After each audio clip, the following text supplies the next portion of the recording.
Ito kabuk ang ato ang cooling water system dahil sa planta no, and actually sa mas kasi mo wadto. So nadi kay circulating water system para sa condenser, and then na kay auxiliary cooling o mga closed cycle cooling water system.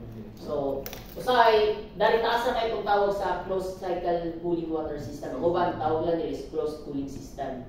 So sa pag doon na itong closed cycle dali sa TSI yung terminology. So differentiate lang nato sa difference aning auxiliary cooling o closed cycle cooling water system nato. So kung may mataog auxiliary cooling water system, so morning na to ang cooling system nga nagagamit og seawater to remove heat sa to ang mga equipment. And dara siya located, no? So kung morning admin nato planta, bataso na siya, pinakaduol siya after sa mga compressor building o may compressor building. So na siya dali. Ang imong auxiliary cooling o closed cycle cooling water system nara dali na building tanan. Which is lagian na natin siya every time na magato ta padulong circulating water. Just the left side. And so say purpose niya. So yan lang is absorb daw niya ang heat gikan sa tuang ginatawag nato nga closed cycle cooling water heat exchanger. So CCCWHE. So mora na yung purpose niya. Kuha niya ang init sa imong heat exchanger and ang water na init labi niya balik sa dagat. So niya na siyang purpose. And environmental compatibility, since readily available naman ang seawater nato and dili siya kanang load pud ba sa tuwang limited na may drinking water, di ba? Maski pag may muna ito kanang spring water na siya, tubod, so limited naman na siya. So as much as possible, gamit nato itong readily available, which is seawater. Okay? So kani siya, if ma-remember niyo sa line tracing nato from kano sa mata ng line trace last week, di ba? Sa circulating water system. So isa sa customer ni circulating water system ang auxiliary cooling water system, di ba? So gikan natong dako kay nga piping niya nga bleed palahos kanaog nato extraction na to, which is kani ang likwaan niya, so na kay water sulod ra. So the extraction water sa imuhang circulating water system. So mali mong inlet actually masulod sa imuhang pump, mali mo auxiliary cooling water pump. So okay. So process flow niya ano na po, very straightforward lang, no? Kung na kay supply pipe diri kani siya gikan sa mga circulating water, ang mga pumps nato is 100% capability kada isa, so 2 by 100%. So isa lang na siya usually ang mga gamitan. So from here, mawagi ka o mga ECW pump, booster pump, mawagi siya o debris filter, na siya. So from the word itself, it filters the debris. And then, flow siya o either isa ka closed cycle cooling water heat exchanger. So 100% capacity niya po siya. So bugnaw siya initially, musulod, absorb niya ang init gikan sa mga heat exchanger, gawa siya o init na tubig, which is i-discharge niya diretso sa imuhang outfall pipe. So kani siya nga system is dili na ni siya mo agi o kuan kanang silpit, no? So laktawan niya ang silpit actually nimo kay bagang last mo sa pais dili na siya anak dako og flow na makapekto sa kuan o sa silpit. And kuan pod kanang wala pod siya actually check valve, kita ninyo niya. So as much as possible dapat dili nato siya i-connect yun sa kaning discharge sa to ang circulating water. Okay, kusog biya kayo flow sa to circulating water. Okay. So napod diri ato ang raw water for initial fill. So katong part sa discussion nato from last week na natay initial fill line and isa raw water line. So diri siya naga-inject actually. So sulod siya dara. Tapos since kani nga linya is connected man sa mga circulating water pipe, so ang water nimo sulod diri, saka siya mo-flow dara. Tapos kung asa man tong kwadra, padulong na sa condenser na siya. Condenser. Okay? Yan Yan na siya. Dili pa right sir. Dili. Kay dari sa right side, wala naman kay connection sa mga condenser. If makita niyo dari, na siya, may move flow, dalo siya sa imong condenser outfall pipe. So, mabypass mo actually yung condenser kung di siya magagit. So, muna nga, during normal operation, or let's say cold start up, yan na, di ba, ang pinakaunang gina-start during sa cold start up is circulating water pump na to. So, pag magpadagan ka circulating water pump, kanimo ang auxiliary cooling system ni mo is naka-isolate pa ni siya. So, naka-close ni mo ang inlet dali. Naka-close ko na siya dali. So, kung mag-initial fill ka, itang tubig sa, di ba, purpose sa raw water line is to prevent hammering itong circulating water. So, pasunod ka raw water dali, ang flow na is padulong dala, left side. Kaya kanina pipe ni mo, connected mo sa padulong condenser. May condenser dali. Condenser water box. Kaya kanina piping niya, kung connected dali. Padulong sa outflow pipe. Diba? So kung for example, dali ka mag-supply yung raw water, hindi mo lang siyang ipagidra, diretso siya dali. Di na nun siya magisimuhang outflow pipe. So dapat, dali pagi yung tubig. Pabalik. Doon sa condenser. Yes. Dili siya, kailangan kong initial fill. Kani siya dili. Dili siya parehas sa kwan na kailangan mo siyang initial fill. Kay isa ka pa nila reasoning, di siya yan nakakusog ang flow niya. So regulated siya. And although ang iyang startup mechanism almost the same sa circulating water pump nga kanang maghinay-hinay siya o pag pindot mo start gani maghinay-hinay yung iyang sarili o open ang imong motorized discharge valve. Pero sa ilahang experience, ang rate of opening sa discharge valve kay enough lang siya nga maka-fill siya iyang sarili dali. And bubo ra po ni nga actually nga piping niya. So dili kay siya kailangan ko kanang kana siya aggressive gani na or kanang grabe kay detail na feeling jud niya, which is kung makita niyo diri sa picture yan na may mga auxiliary cooling pump naraman siya diri siya dara si mo gifeel nga tubig si kanira nya pagkauman patama dara siya sulod nya gawas siya pana tapos balik na po dito sa discharge dulong na sa seawater outfall sumubo ra kay gani siya. So, dili siya substantial distance na pipe na kailangan mo punan dahil hinay-hinay yung puno gani. So, sobra kagamay sa piping. So, wala siya. Okay, balik ka. Okay. Yan. Thank you, sir. Yes. Sa ang seal pit, sir, after sa seal pit, ano ba naman outfall pipe, sir? Asa? So actually, ang seal pit ni mo kung sa condenser pa, di ba, napaka-seal pit na napagkauman outfall pipe, mamuli kong outfall pipe. Ay mo kani siya, kung ato nang isumpay, dari siya nakakunik. Dari siya. Tapos kani siya, gikan sa mga condenser. Yan na siya actually, flow niya. Okay. So, yan na siya. Right? Okay. Sige, okay na. Sige, so AC booster pump supply cooling water through the closed cycle cooling water exchanger, and normally one pump operates when the second pump serves as standby. Excuse me. So bukat in lang ni siya, kung makita niya na bubuo na kayo yung mga discharge pressure rate. Like for some reason, barado ang mga debris filter, so bubagsak mo na itong mga discharge pressure rate, at kailangan na kayo always na cooling rate. Kaya dapat na may mo absorb sa init gikan sa mga heat exchanger. So, muna mo start mo standby. Pero dili ni siya kuan di ay kanang na-inform ko dili na siya ko start ang standby ni ani. So, manual start din siya ni CRE. Kung dahil na makita niya nga kung makayo ang discharge pressure diri. So, manual start na siya. Di siya para sa uban nga automatic cut in na standby. So, i-note na ito ninyo. So, muna yung specs, low voltage motor rated at 460 volts and na siya yung flow rate na 1,800 cubic meter o total dynamic head na 13 meters. So, note na gud niyo kaning 13 meters. Kaya ito balikan later pag mabuta sa discussion sa closed cycle cooling water.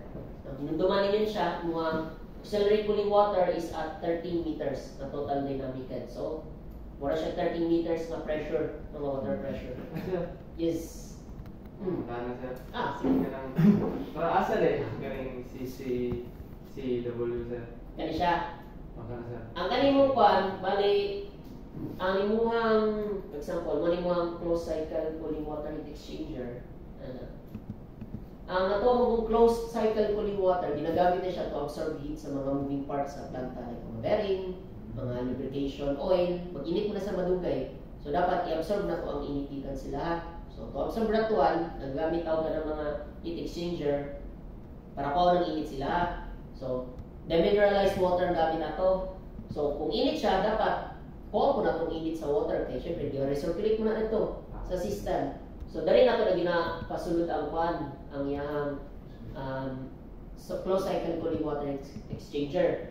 Pero, to evacuate ang init, gikan sa imuhang closed cycle cooling water heat exchanger, dapat natin mo absorb siya ng init.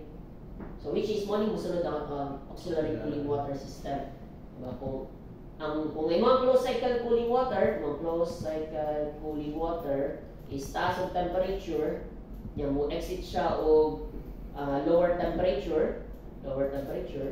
Ang imo pong auxiliary cooling water system is musunod siya o bugnaw, lower temperature, mo exit siya o higher temperature.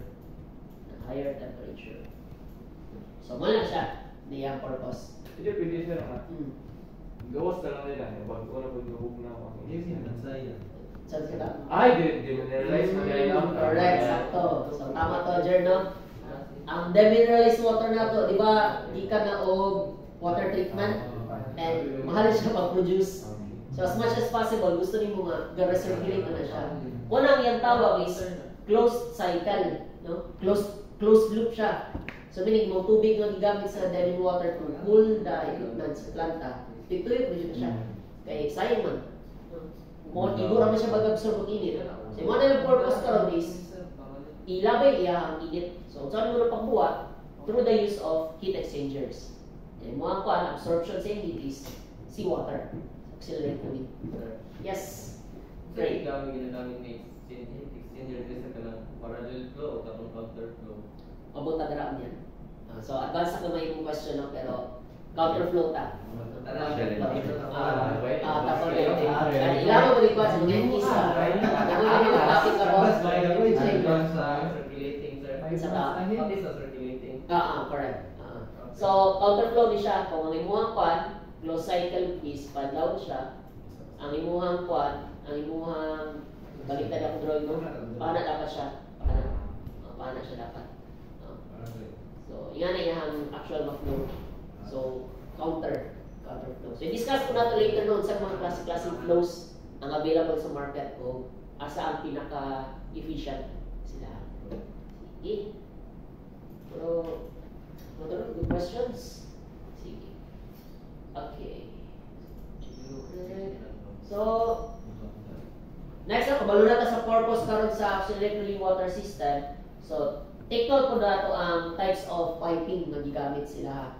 So, gas, as discussed na ko sa inyo before sa pag-line 3 sa PNI, hindi na nakamunta nito mga above grade o below grade. So, kung may munta above grade, muna yung mga pipes installed above the ground o below grade, pipes installed below ground level. So, kani siya, example, any pipes na installed diara, below grade, ano siya, pag below grade daw, ang installed na pipe is HDPE, high density polyethylene pipes. And fiberglass pod ang gamit for above grade. Yeah. So, ano ipagpili nila ang mga piping. So, number 1 is anti-corrosion sila, both types of piping na to. Fiberglass o kanil HDPE. And using anti-corrosive materials na exclude na nato nga din siya kailangan ng cathodic protection. So, kung ang ito ang circulating water system, na siya 2 types of cathodic protection, di ba? Katong sacrificial anode o katong impressed current na type. So, sa tuwang quadri, si water gyapon ang musulod dali, di ba? If you remember, si water gyapon siya, and si water is corrosive. So to prevent corrosion dali, na di nakaputang cathodic protection, so tanan yung piping is anti-corrosion daan. No? HDPE o fiberglass. Sige rin. Anong diliwan ka na nga material yung gamit sa circulating, sir? Sa? Good question. Kita mo sa size sa ito ang circulating water. Diba, tako kay siya. So kung isip ko ni mo nga, na nakadako nga piping niya, kanina material yung gamit ito, mahal mo siya. Oh, tapos, kuwan po siya, kanang medyo mubaga po siya, ang imuhang, di ba ang HDP is some kind of plastic, hindi ako siya, diba? Plastic yan po siya. And nasi ka na, syempre, ang plastic is, asa may mas tibay usually, plastic or steel? Steel mas usually mas in terms of rigidity, di ba? Yeah. So, kung gusto mo nga magkaroon siya of almost the same, papagaon mo, di ba, thickness niya.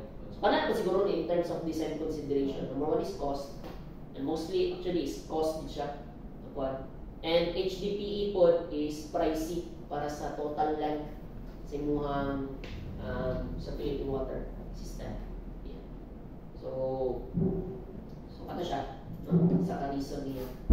So nga po, dili na lang fiberglass sa ground level, since fiberglass naman sa above na to, above grade niya. So any ideas sa inyo mga Buwak. Mabuhat. siya in case na maglinog, di ba? Pati maglinog, yung tabi yung crack, sa mana. So, isa po na no. So, munang reason niya, gamit siya HDPE sa buka. Okay. Tukod natin, durable siya, flexible, sturdy and light, leak-proof po daw siya. And since anti-corrosion man siya, so, dili ka problema ng mga fitting ganit sa ilalim, especially pag nasa ilalim sa yuta. So, fatigue resistant, flexible. Ano gamit siya as HDPE para sa below grade. Pero I'm sure daga pag mga other reasons na mag-consider sa design phase nila. Ano nga HDPE pa yun siya. Pero kani siya is some of the reasons lang mag-select during the design phase. Okay.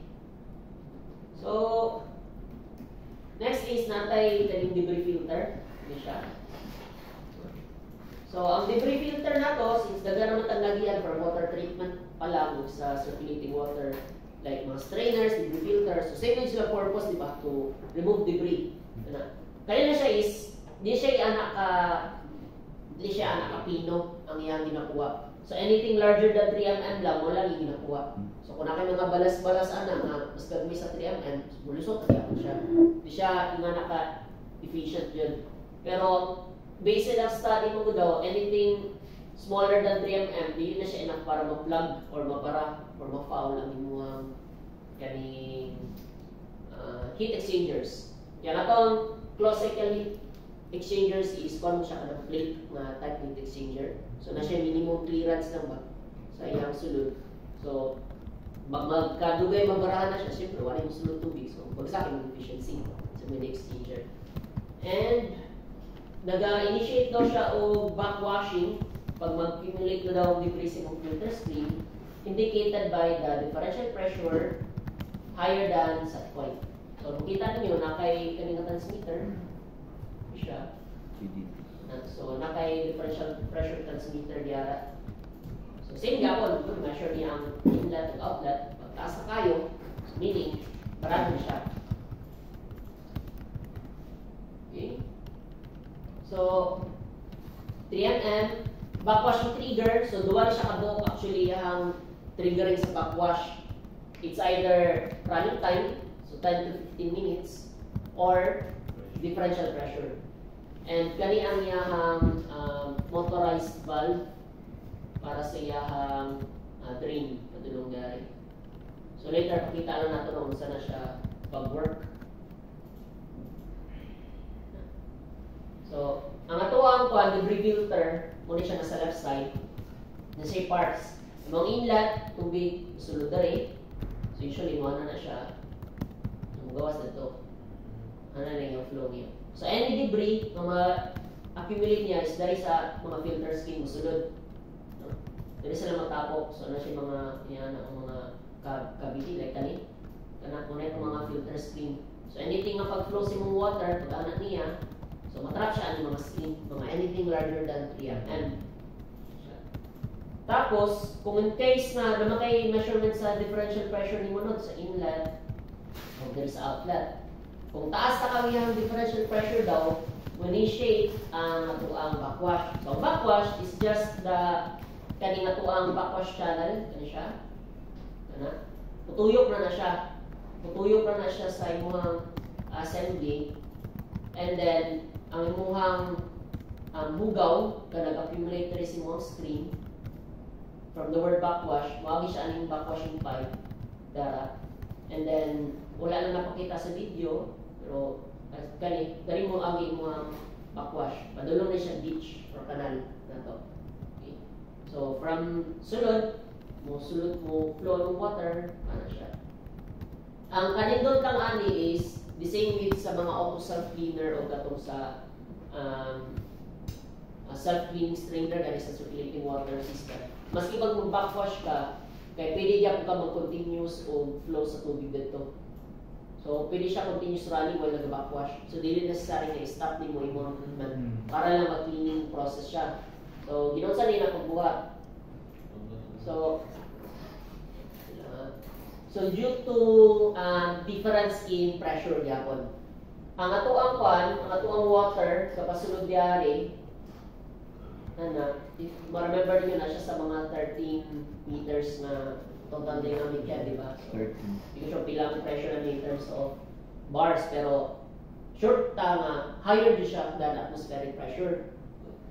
Kung gusto ka mag-backwash, kay example, barado na siya, na siya debris, di ba, kaning dari, anak ko, mag-open lang ni siya nga drain valve, which is kani, i-open yung drain. Tapos kani nga po, once mag-open nga drain, may expose ni nga linya to atmospheric pressure. Okay, to ditch naman ditch naman siya. So atmospheric pressure na siya, ang musunod na pressure is higher than atmospheric pressure.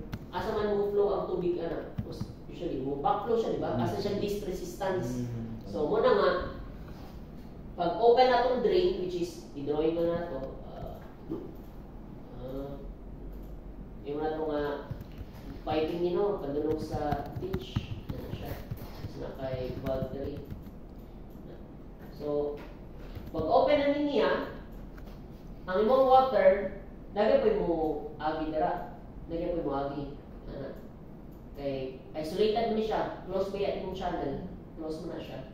Pero, pag tuyok sa imong channel, kaning inner diameter sa imong channel is open mo siya to atmosphere na kung sa pag-open ani. So kaning entire area, pagsulod ani, is open to atmospheric pressure. So pag mutuyok ni siya, ang imong tubig karon, flow na siya, kana, usually, yan ay part siya nga mo balik down sa beach. Tungod sa atmospheric pressure. So para ma-visualize niyo ang tuyok niya sa channel niya, ito siya ginani.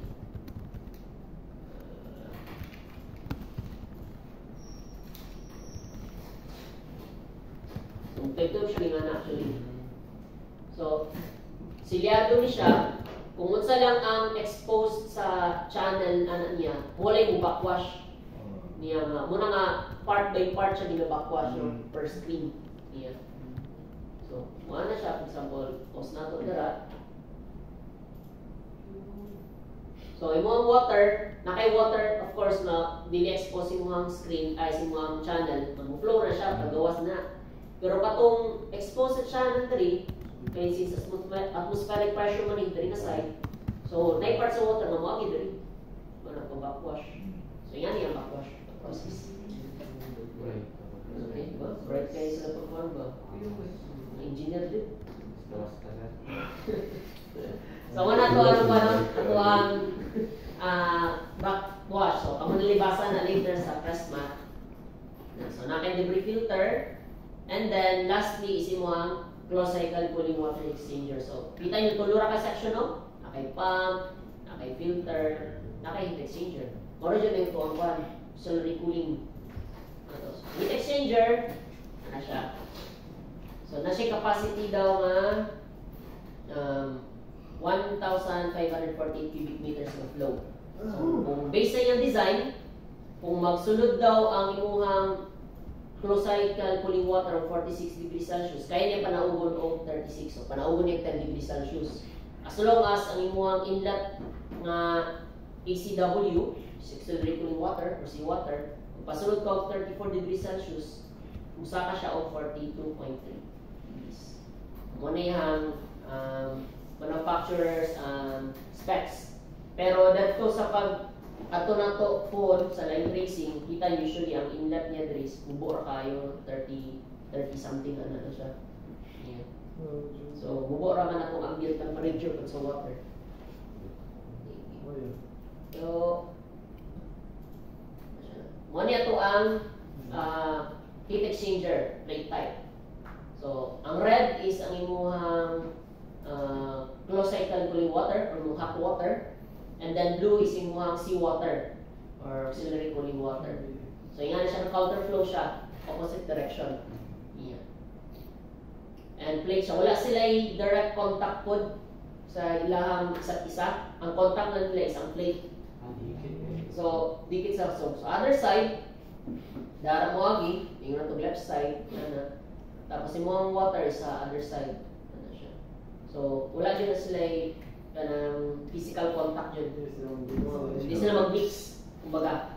And importante nga, hindi sila mag-mix. Okay, of course, salt bay na siya. Diba? I-treat pa rin yung diving water niya. But na lang nagyapin yung asin. Diba? So, dapat hindi siya mag-mix. So, yung nga niyang flow, kita nila. Okay. So, startup system niya, startup, siya pag-startup.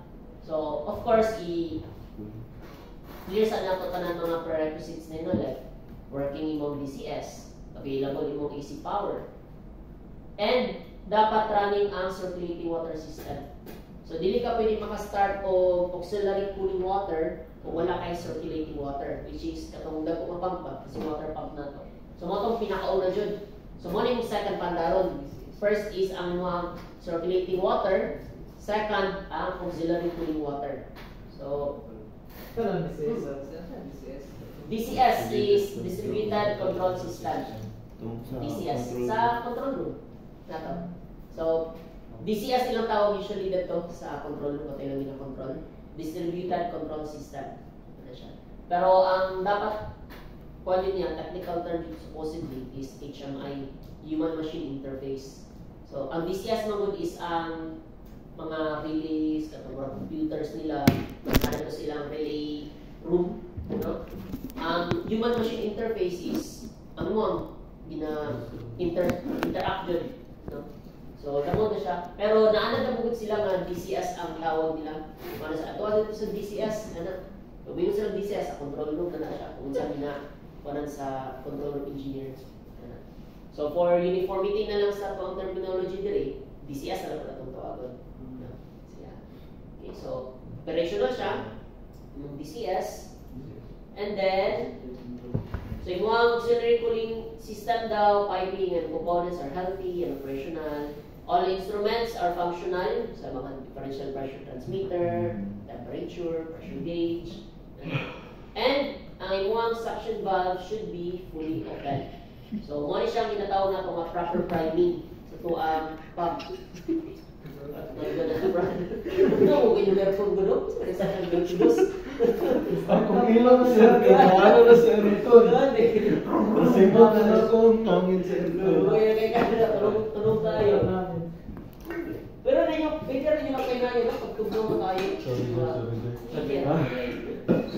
Kaya isip ko ng tubig ang tukod. So, narelate ako na. Sige, so, kita niyo dali sa to ang online diagram. Kani dapat as field engineer po na sa operations, i-open din yung siya daan. So, monitoring mo proper lineup no, bisa PNID. So, proper priming. So, before mag-start ang operation, dapat naka-line up na siya, naka-open na ni ang muhang inlet valve. Bakit ito may 100 na dito? Isa lang, yan. Isa lang ang abrihan during startup, pero after mo startup, kailangan mo i-prepare ang isa to standby position. Ah, So, dapat abrihan na mo siya. 100%. Bahala gila na mo andar na. Oh, mas hindi mo andar. Dilan mo pantaron. No? So kung for example kanang gikan mo like niya na sila sige magkwanta start ta og auxiliary cooling water system. So na sila unsa nga kuan Alpha Bravo sa nga Alpha start ang Alpha karon. Sige so kumato mo sa field kun abrihan na ninyo ang inlet. Check niyo tanan mga drains, usually naman yung mga drains good dira. So dapat naka-close mo na siya. So close ang drains, open ang inlet, and depende na sa instruction ni Kwan, ni CRE, pwede man ninyo i-as-is lang na naman yung mga bands ko dali. So pwede nyo na siya i-close, pwede nyo pa i-open, depende na ang CRE.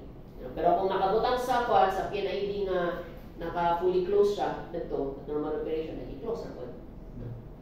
So, muna siya then after na nga naka-line up na siya, start up na ka, balik din ka dali, na sige, open na ako ni Dana, kay pa-standby position din yun ni. And si CRE na sa taas, dili nila pwede iset as standby mode dito sa control room gani. Mas nga naka-close pa ni siya. Kaya what if mo to start din or mag-start siya kalimba, niya naka-close din idaan. Maligado siya.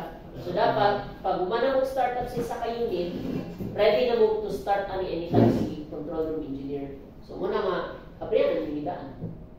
Kaya para din sa sige tawag na po sa inyo ang makalim. Paano mo kung concentrate na? So naka-standby position na siya, ready to start. Kung tawag nila. Ready to start. So, gato. No? Sige. So, kailan mo-charge ka na niya?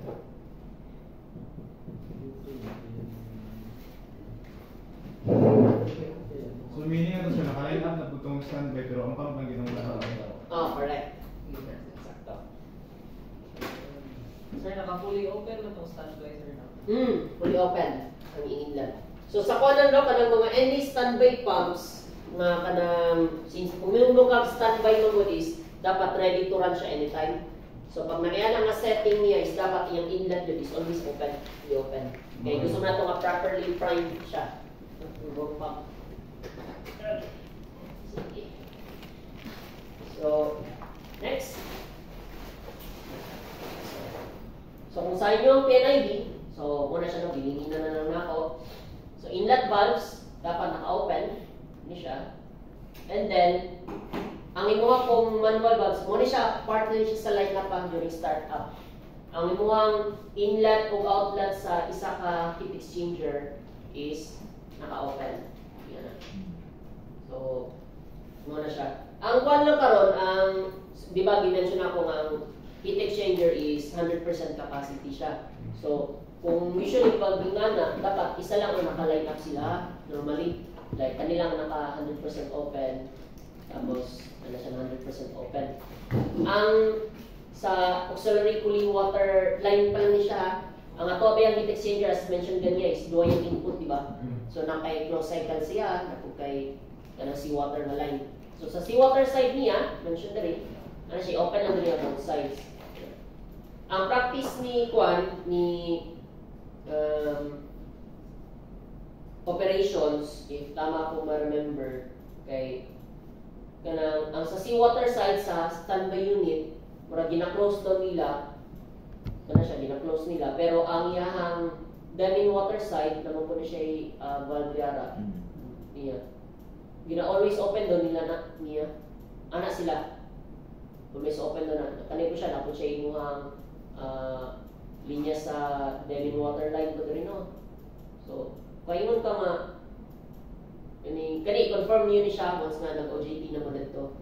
Dahil kung sa iyo, reasoning nila, kalimut mo kung sila i-explain ko dato. Nga no, both damin water lines yung mga heat exchangers naka-online. Nga isa raman ang atong ginagamit. Diba kaya usually, kung sumay mo nung tama, kung dili ni ginagamit, i-isolate na mo siya. Para less deterioration sa mga treatment. Pero na sila i-explain na, base sila ang murag experience. Nga nga always na lang online ng damin water niya, auxiliary cooling water line na lang ilang in-isolate yun sa standby. So, kung tanan nyo na siya during sa OJT, taas PM mo panahon sa core block ng OJT mo. Sige, so, muna siya no? Inlet o ang kalabayan. Open na siya. Next. Si field engineer po, dapat iset niya to remote ang setting sa mga motorized valve. Kaya para makontrol siya ni control room engineer. So dito sa kwan, dito sa local, tawagan na itong local, meaning ang area, na siya ginatawag na local control panel. So muna yung mga panel board na katapat sa mga equipment. So local control panel. Yan, dito sa local control panel, naka-selector switch dito. Manay is nakabutang dito mga local remote. So tagal natin mo na siya switch. Pag nakabutang ka sa local, meaning sa local mo siya i-operate, control. So lagyan po kay push button itong open, close, yan. Pag nakaset siya to remote, meaning pwede mo siya makontrol sa control room. Which is, sa kanina start up, importante nga naka-remote siya. Okay, para makontrol siya ni control room engineer. So man, role ko na as field engineer po. The next is role na ni siya ni control room engineer, no? Step number 4. Isat niya tanan pump and discharge valve to auto. So asa man niyo makita? Lagi ako po screen. Ayan, kanina siya. Bali, for example, Bravo na lang ang iyang start, which is kani. Ito na mga Bravo. So, si CRE, pinutol lang niya ni kani siya, i-click na niya, yan na siya isat na auto. Muna yung nakasulat na E-Gray. Tapos i-click po niya click na niya, set niya to auto. Kung wala na set ni field engineer na remote ang imuhang valves, mo stationary o letter L. Kung naka-local pa siya, pero kung naka-remote na siya, pero siya naka-R na siya. Meaning, pwede siya makontrol sa control room. And then, once na naka-auto na siya, yan na, igo na lang ipinduto ni CRE, yun sa iyang control room. Pinduto lang niya kanang click na niya, may mo gawas na kanang control tray, may nakasulat na start na yeah. Click na niya na. Pag-click niya start, mag-auto sequence karon na matuang pump. So, start siya, o ganin mo ang motorized discharge valve, mag-inahinay o open. Then, after na, once na magsugod na siya o starting, si FE karon ang iyang i-confirm kung na 100% open ba ang imuhang motorized discharge valve. Kailan na yung kwan. Kaya wala naman kay buhaton na sa field engineer. Kaya automatic na siya mag-open good. So kung dili siya mo kwan, 100% open, so dapat mag-istorya ka kay kwan, si control room engineer, ay, huwag siya na 100% open, stop. Wala siyang coordination. And dapat i-double check ni field engineer na yung discharge pressure is 2 to 3 kilopascal. So for now, no need to memorize kaning value. Ang importante lang is know na dapat ang role as sa field engineer mo abot sa normal discharge pressure once na fully start up na. From nag 100% open na siya, dapat ang imuhang role as field engineer dito is check mo nga, normal pa ba niya ang discharge pressure niya? Check na ako sa log sheet B. Kaya naman, ang mga log sheets na namin nakasulat na normal operating parameters. So kung sunod pa siya dito, pero may problema. Pero pag lesser siya, then darang problema. So pwede mo siya i-radyo sa tuang mga control. Okay? Sige. Then, ang tuang debris filter po is start siya locally sa field. So si field engineer ang mag-kuha na niya mag-set to auto ito. Para pag naka-auto siya yung debris filter, na siya magduwa ka buki ang triggering either running time or differential pressure. Sir, ano sa ilang buhaton pag below normal ang discharge pressure? Pag below normal ang discharge pressure, pwede sila mag-troubleshoot na i-check nila ang debris filter kaya kasi kailangan siya i-backwash. Kaya kung gamay ang yung discharge pressure, so positively gamay lang tubig na nagasulod. So nasi barat. So try nila backwash. Kung dili gani mo ganang backwash, which is kani ang nag-trigger ni si field engineer naman yun, siya mag-manual backwash ito. Pag di yapon mo improve ang differential pressure, pwede siya magkanda kong change over. So meaning change over, ibalin sa tikas ang starting. So kung dari ka, for example, tikas unit? Standby unit. Okay, doon ka po. So let's say ang start niya una is alpha. So nag-start na siya. Pag-check niya sa kaning mo niyang common pressure niya. Ano siya kung less than 2 magyapon siya. Ang changeover ba na sir, i-remotely control ba? Remote control gyapon. Sa kaning equipment except sa ubang equipment which is discussed nato later. Kato siya kailangan siya direct involvement din sa field engineer. Especially sa circulating water system like katong na-mention na to before. Katong as fast as you can mapag-open sa mga discharge valve. So directly involved din ang field engineer ato. Pero for this one, kailangan ng monitoring lang si field engineer during sa changeover. So, kita niya nga, gamay mo kayo ang discharge pressure. Sige kung backwash, huwag mong yapon nag-improve ang iyahang discharge pressure. So, kanda mo changeover. So, same yapon, break before break. So, dapat, since dapat makabuwadan o circulating water or cooling system nimo. So, padaganon nimo ni una. So, same yapon, check kung naka-open ba yung inlet valve. Pag naka-open na, then start ka. Start si control engineer. Start siya na, open then si field engineer monitor lang yan Dapat musaka dun, ang pressure niya, kaya doon na ka pump. Once na nisaka ng pressure, pwede na i-shutdown ka rin ni controller engineer ng running mo. So pag shutdown siya mo-auto-close po siya, close na siya. Then observe again ang differential pressure. Pag mo improve ka yung differential pressure na nag-change over ka, so meaning it's either daot ang pump, kay gabay na yung discharge ng water, or dili sufficient ang backwashing si mo ang WB filter. And subject na siya for maintenance. Yan na siya. Troubleshooting na nila. So, yan na lang. Ay nga buhat na.